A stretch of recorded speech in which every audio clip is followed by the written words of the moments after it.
Hello everyone, Miss Carrie here. Today we're going to be creating a beautiful spring themed card using some of the newest products from This Calls for Confetti. I'm going to share some simple tips for hot foiling on acetate. This package of acetate is designed specifically for hot foiling, and I'll share more about the process as we create our sentiment using these Spring Has Sprung foil plates. We will also be using the Easter egg dies and stencils to create a robin's egg. I can't wait to share the process with you. As I create the project, I'll bring in a few additional supplies.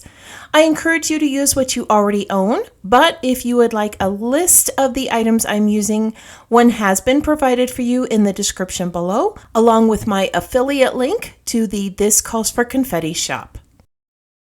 All right, let's get started with the project. Let's start with our background pieces. I've cut my card base at 4 1/4 by 11 inches and scored it at 5 1/2 for a vertical top folding card. Next, I have a background panel that is 3 3/4 by 5 inches to layer over the top of the card base, and a piece of acetate that's slightly smaller to layer underneath. My original plan was to keep the base clean and use only white, but I feel like this design is going to need some bright spring colors. I'm going to use the painted patterns from This Calls for Confetti to enhance the feel of this card. Now, let's cut out our egg shapes. I'll be using this egg die to create a window effect. The Easter egg dies and stencils collection comes with a larger image and a smaller egg shape. You could create the card we are making today into a little 4x4 using the smaller egg if you wanted to.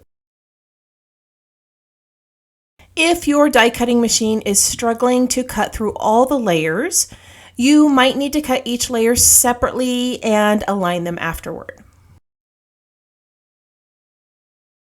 Now that all the layers are cut, we're going to set these pieces aside and create the robin's egg for the inside of our card. Ink blending is one of my favorite techniques because it adds so much depth and dimension.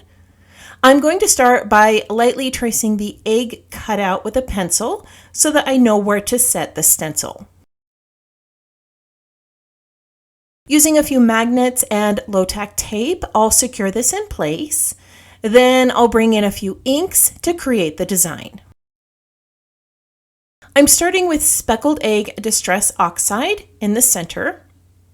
Now, since I'm starting in the center of the stencil, I'm tapping my blending brush into the lid to remove the excess ink. I'm applying light pressure at first, working in a circular motion, and gradually building up the color to avoid any harsh lines. For this project, I'm using Distress Oxide inks, which are a hybrid of dye and pigment. Since these are a pigment blend, the color floats on the surface longer, allowing more time to move and soften the ink. To bring in some shadows, I'm adding Mermaid Lagoon around the edges of the stencil. One of the other benefits of using Distress Oxides is that they oxidize when spritzed with water. Now I have gone ahead and covered up the top of the card because I don't want any spatters getting on there. For extra texture, I'm adding spatters of Mermaid Lagoon and frayed burlap using a small paintbrush. The more water on the brush, the larger the spatters. Sometimes robin eggs have a bit of gold on the shell too. If you want a touch of shimmer, try flicking gold metallic paint instead of brown. Just make sure not to add too much. Our sentiment is going to sit over the top of this, and too many spatters are going to make that sentiment difficult to see. Let's remove the stencil and take a look at our handiwork. Isn't this gorgeous? I love how it looks. Now we're going to set this aside to dry as we create our foiled sentiment. If you don't have a hot foil system, don't worry. This Calls for Confetti also has a beautiful rub-on transfer collection that will give you a similar effect.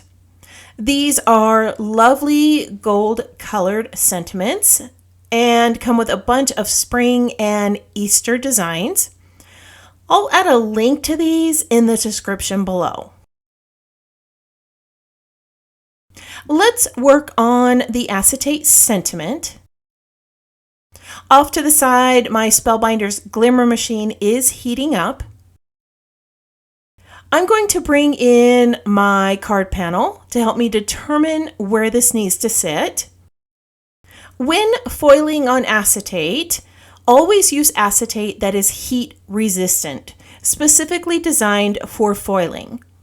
This type of foiling requires both heat and pressure, and the acetate you use needs to be designed for that. Now that I have an idea of the placement, I'm going to set my gold foil decorative side up onto the acetate with the foil plate on top. I shared this next process in my previous video. Taping these in place is a must for me.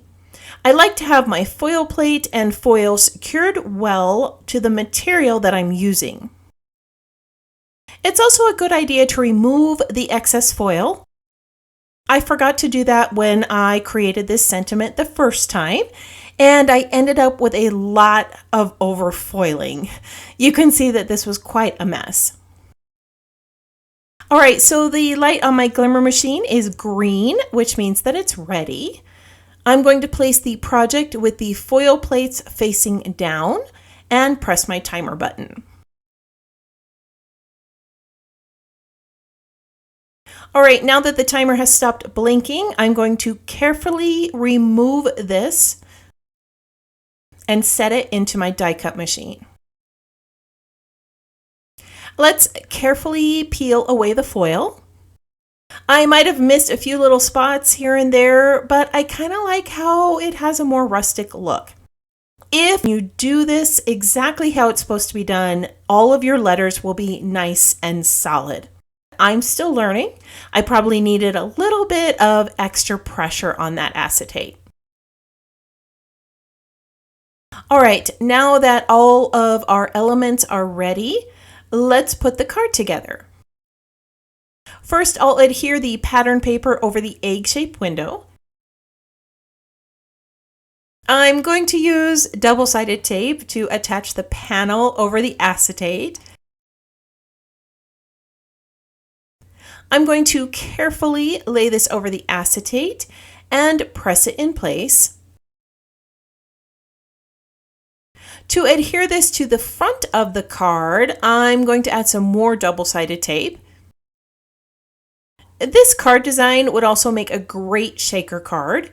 You could place some foam between two layers of acetate and add some simple little bits of confetti or clay flowers. What else could you use in this type of spring shaker card? Let me know in the comments below.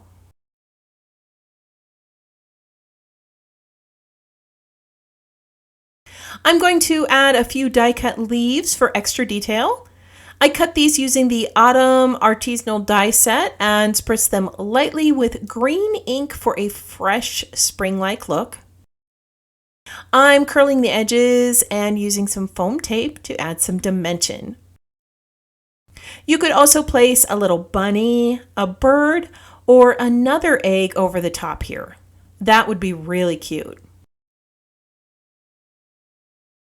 To finish this area here, I'm tying a small bow with gold and white twine.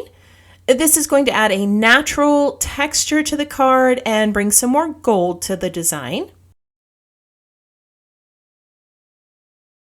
Lastly, I'm adding some gold embellishments to complement the foiled sentiment. I'll place a few at the top and some near the base of the card. And that's it! Our gorgeous springtime card is complete. I love how the ink blending mimics a real robin's egg, and the foiled acetate and gold embellishments add an elegant touch. What do you think? Let me know in the comments below. I want to thank you for joining me today. If you enjoyed this tutorial, please give it a thumbs up, share it with your crafty friends, and don't forget to subscribe for more creative inspiration. If you give this project a try, tag me on social media. I can't wait to see what you create.